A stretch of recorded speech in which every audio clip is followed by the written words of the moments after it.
வாங்க சொரக்காய் வச்சு பாசிப்பருப்பு போட்டு ஒரு கூட்டு பண்ணலாம். இந்த கூட்டு வந்து தோசை, சப்பாத்தி, ரசம் சாதம், காரக்குழம்பு சாதத்தோடு ரொம்ப சூப்பராக இருக்கும். வாங்க எப்படி செய்கிறதுன்னு பார்க்கலாம். அதுக்கு ஃபஸ்ட்டு 70 கிராம் பாசிப்பருப்பை குக்கரில் எடுத்து வாசனை வர வரைக்கும் வறுத்துக்கோங்க. வாசனை வந்த பருப்பை 2-3 தடவை கழுவிட்டு 200 ml தண்ணியில் ஊற வச்சுருங்க.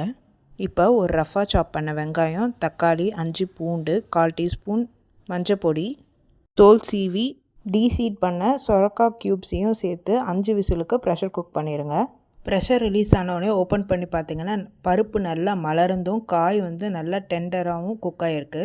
இப்போ மிக்சர் ஜாரில் 2 டேபிள் ஸ்பூன் துருவின தேங்காய், 3 காஞ்ச மிளகா, தேவையான அளவு தண்ணி போட்டு மைய அரைச்சிருங்க.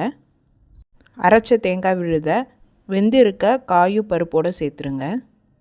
தேவையான அளவு உப்பு போட்டு மிக்ஸ் பண்ணிங்கன்னா டேஸ்டியான கூட்டு ரெடி. தாளிப்பு கரண்டியில் 1 டீஸ்பூன் எண்ணெய், 1/2 டீஸ்பூன் கடுகு, 1/2 டீஸ்பூன் ஜீரகம், 2 இனுக்கு கருவேப்பிலை, 1 காஞ்ச மிளகா போட்டு தாளித்து கூட்டில் சேர்த்துருங்க.